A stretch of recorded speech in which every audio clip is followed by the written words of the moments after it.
Welcome to Ask the Security Guy. I am Holly Magnuson, and today is Wednesday, February 13th, 2019.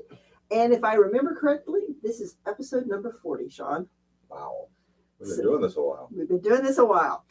Just a couple of housekeeping tips. You should see a chat box to the right, I believe it is, of our screen. Feel free, if you've got questions as we go along, to ask those. We will definitely want to answer any questions you may have on all of the topics we're going to talk about this morning. As I was chatting earlier in the box, there is pretty much a 20 to 30-second delay from when we're actually saying something till you see it. So, please forgive us if we're a little, slow in responding. But first things first, we've got a couple of public service announcements. Let's start with the latest and greatest with Apple FaceTime. Okay. So if you're subscribed to APU News, you saw the notices we put out about the vulnerability with Apple FaceTime. You may have heard in the news that Apple turned off its group FaceTime server. It has since turned it back on, and Apple has released a patch. Now, I don't have an Apple device, but people are telling me that they're not getting alerted that the update is available. So if you are not getting the alert that the update's available, go out to your settings and go check for new updates, and it will find it and download it and patch that flaw with FaceTime, which was a pretty interesting one. Yes. Now, along with that, Apple found and patched, with the help of Google, oddly, 2 more zero-day vulnerabilities in this patch as well that are very important. The first one was reported to Apple privately by Google. Google security researchers found the vulnerability that it basically allows an application to gain root or administrator privileges on your device. Normally, the way Apple works and Android works is they run these apps in security controlled containers. This vulnerability allows an application to break out of that and run as the system level, which is kind of God mode on the device, allowing it to do all kinds of damage and eavesdrop on things and get into your stuff. Yeah, pretty much a bad news all the way. Right. So when Google notified Apple of that, Apple investigated, confirmed it, and during their investigation found another vulnerability along that same line that allowed even more escalated privileges than the one Google had found. So both have been fixed in this patch along with the FaceTime issue. So that's out there and available. Yeah. The email that we sent out from the support center gives you steps on how to check. Hopefully most of you know how to check for updates on your Mac or your iOS device. The other thing we wanted to mention and talk about for our APU community people is the significant increase we have had in what's called spearfishing. Sean, I'll go ahead and put you on the spot since you love talking about this stuff. Go ahead and define for us quickly what is spearfishing. So spearfishing is the idea that somebody has taken the time to research a department or a organization and figure out key people or key financial people or people with purchase authority, usually budget managers or VPs or especially people in payroll. That payroll people are just the target all the time, but even more so right now. As with many organizations, APU is seeing an uptick in spearfishing, which means somebody's taken the time to cruise through our website, identify key personnel. Maybe they've done some research. Maybe they've compromised an account, looked at the contacts in their account. It's hard to say where they get this information, but it's not hard to find it either. With that, they send an email pretending to be from the CFO or the CIO or a The president or the president to people who report to that person saying, I need a gift card with $1,000 on it and send it to this address. So now what's interesting is for us, the most common thread we're seeing is people's APU IDs. H. Magnuson would use me. Okay, so for yours it would be H. Magnuson. But it's not coming from an @APU address. It's coming from an @my.com. Mm-hmm. That was the biggest commonality we've seen. We took some steps to deal with that, so there should be a downturn. However, there is nothing to stop hackers or people who do spearfishing from spoofing or faking the from address. Yeah. They can make it look like it's from John Wallace or Holly Magnuson or Sean Corman. So if you get one of these emails and you're not sure, one, send it to spam@apu.edu and someone will get back to you within 24 hours on what it is. Mm-hmm. If that is not soon enough, or if it's more urgent, send it over to iso@apu.edu. We'll review it there. Or you can contact Holly or I directly if it's an urgent matter, and we'll take a look at it for you. Generally, you never, ever want to respond to one of these in the same way. So don't hit reply and say, is this really you? Because the guy on the other end, if it's not the actual user, of course is going to say, oh, yes, of course it's me. Mm-hmm. Call them, walk over to their office. Something out of what we call out of band. Out of band meaning use a different communication mechanism than what you were contacted in. This is also true on Facebook. It's true on your personal accounts. It's true on Twitter. It's true on your phone. We're seeing a sharp uptick in phone phishing as well.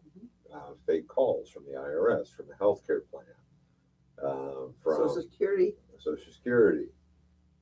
Especially now in tax season, we're going to see a sharp uptick, and we've already seen a sharp uptick in tax-related stuff. Mm-hmm. As we go through to get to middle of April. This is the season. Tis the season for fake IRS stuff. And as a reminder, the IRS doesn't use email. They're not going to call you. So just always be overly cautious when it comes to your money. Yeah. It's good to be suspicious and untrusting. And I just want to personally just say a big thank you. Many of our APU community people have been recognizing these spearfishing emails and sending them to us. And I'm so grateful to the work that you guys are doing because you're protecting our information. So thank you very much. I love seeing them. Even if I've seen them before, I love seeing them come in. Mm-hmm. Because more importantly, what that tells us is y'all seeing it, you're aware, you're asking the right questions, you're alert, you're watching. And all of those are crucial things for every one of us. We are the first line of defense as people. Technology is a secondary defense. Yeah. So with that, let's move on to a topic that I find fascinating. But anyway, and that is, how do I learn what kind of information is out there about me? Well, that's a kind of a multi-layered answer. Of course it is. So researching yourself online is generally considered a good practice. You always want to know what's out there about you. Has your identity been compromised? Have you or your alter ego been doing nefarious things that may cause you trouble in the job market, or reputational damage, or financial damage in the fact that you can't get a loan, or you go to buy a house and you find out your credit's been trashed, or even worse, making terroristic threats online that weren't you, but somebody impersonating you, and next thing you know, you have somebody from a 3-letter agency standing at your doorstep asking you questions. That would not be a good thing. That has happened and does happen. If threats are made online, someone's going to be on your doorstep asking you about it, usually from some form of 3-letter agency. So just bear that in mind. It used to be simple.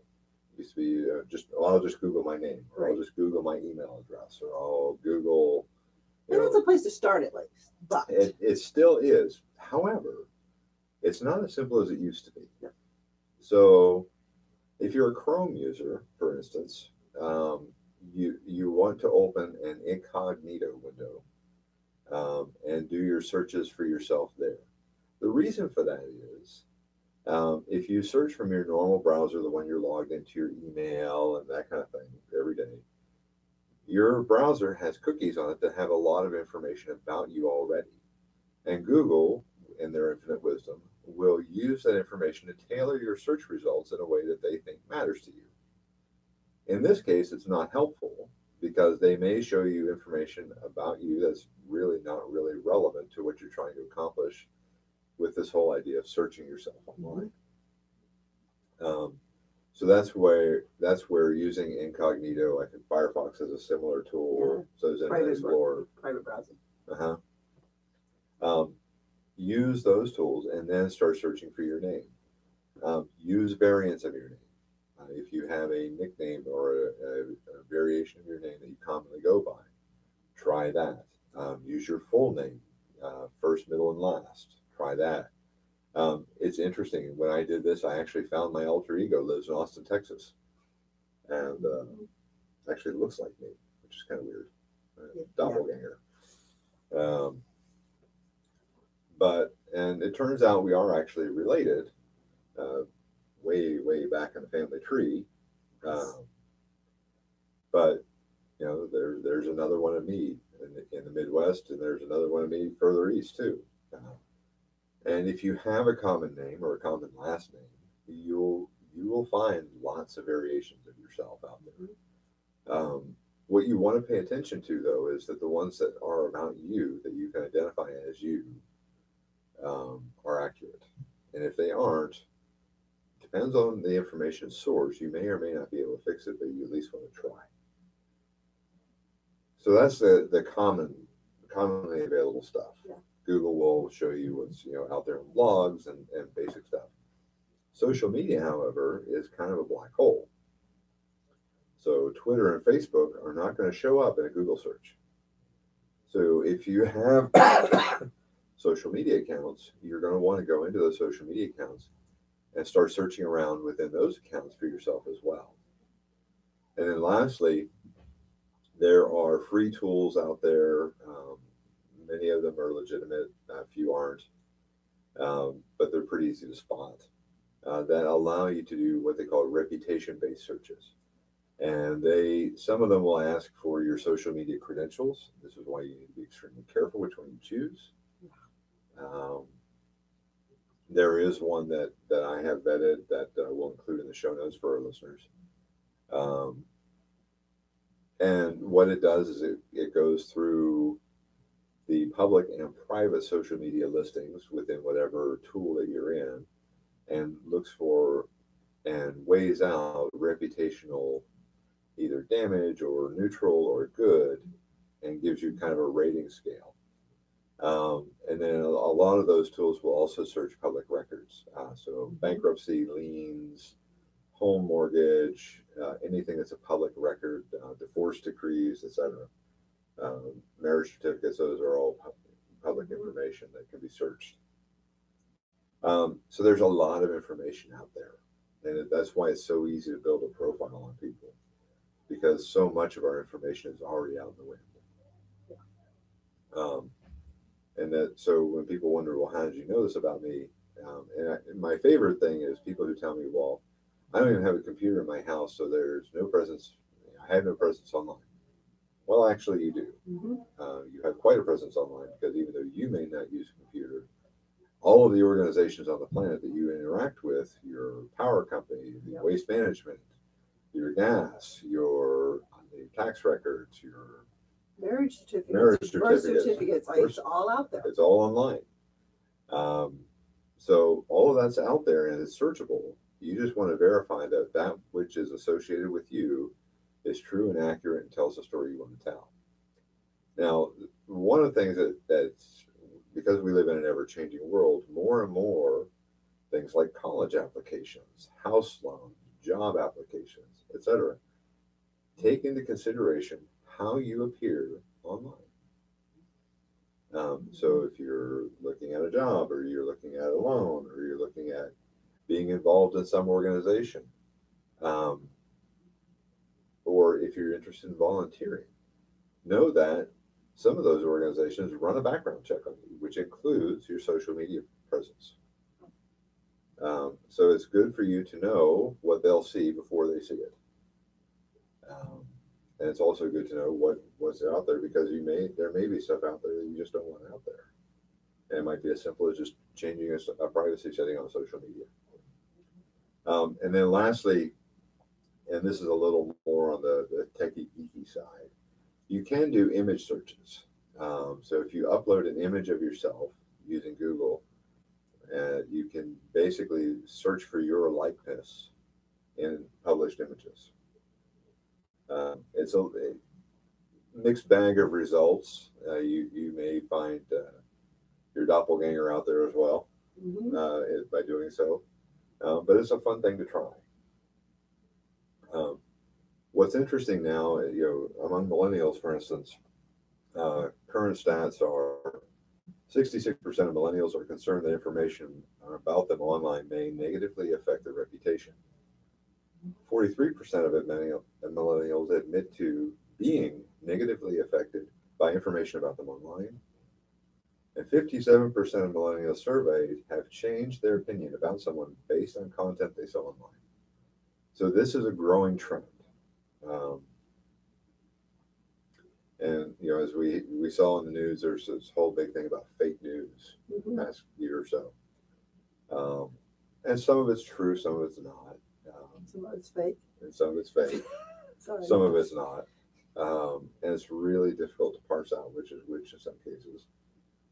But remember, information online does not have to be true. It just has to be there. So if you have a concern about something that's posted about you, or about your organization, or about your family, or etc., it's worth digging into and checking out and contacting the relative parties involved. But if you don't get involved, you don't know what's going on, it will eventually find you. So it's much better to get out in front of it and figure out what's going on. Yeah. I believe there's also a few paid services out there that you can dig into. There are. Interestingly, a number of the background check services that companies use are available for individuals as well. And you can run, you can run a full background check on yourself using one of the tools that's Intellis. Okay. And there's a few others out there that are in the paid genre.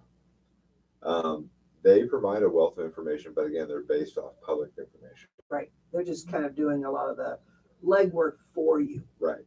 Now, they do include criminal background checks. Yeah. So that's also helpful. Yeah. The one I played with, I mean, it was very, very detailed. And I went as far as plugging in a credit card number. Yeah, I'm not giving you money. Yeah. But no, I've actually tried several of them, and I have tried their paid services. And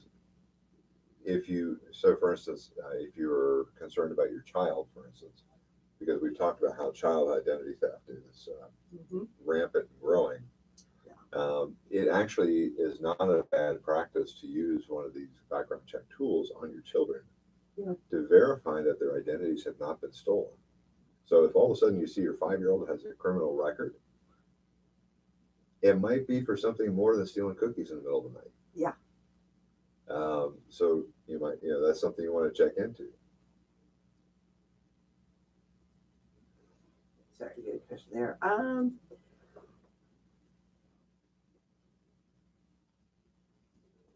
going to respond to the question. Okay. It's a question. They want to know if this info is going to be available in a PDF, and I think I could make that happen. Yeah, we can absolutely publish a PDF for this. And again, I mean, the primary idea here is more and more and more of society is based on your online reputation. So in the world we live in, it has always been reputation based in one way or another. A good carpenter. Yeah. A good handyman. All of that's reputation based. I know so and so is really trustworthy, so I'll talk to them about X, Y, or Z. Or if you have a friend, I know I can count on this friend to help when I'm always in a pinch. All of that's reputation. So your online reputation, because more and more people are searching online before they do anything else, establishes or kills trust and people's perception of you and your reliability or your trustworthiness or your integrity. Yeah. Some basic things. Yeah, and like I say, being conscious of what's out there about you. Mhm. You know, there is another young lady. She's several years younger than I am, with the exact same name as mine, and she has grand theft auto on her record in Florida. Wow. Yeah, it was kind of weird to see her mugshot and all of I that. didn't know So, you were in for GTA. yeah, no, I'm not. But the crazy thing, the last time I checked on her, she now lives in Central California. That's kind of scary. Yeah. But I think she's cleaned up her act of not stealing cars anymore. Well, hopefully. Yeah. Hopefully. And you're sure that's not you? Yes, I'm very sure. Okay. I've Just checking. never been to Florida, nor have I stolen a car. No, I've not stolen a car. I love which one of those you had to think about. Okay, a good question here. What do you know about the MyLifecom website? Are they legit? MyLifecom. Let's see. You may have, Yeah, I'm given pretty something. sure I looked at that recently. Let's see. I would have to get back to you on that. This looks familiar based on one of the I've looked at several recently. But I will absolutely check it out and get back to the servers. Whoever put the question. Yeah. Go ahead, because I don't recognize, the picture's too tiny for me to see who you are. And it's to Shell Rock is the username. So if you will go ahead and email me your email address to iso@apu.edu, I'll make sure to get that information to you. All right. We'll definitely take a look at that for you. Yeah, I'm not, familiar with my life, but. Well, and there's other services out there. One's called domain.me, which allows you to register your own domain name and kind of take control of your online presence.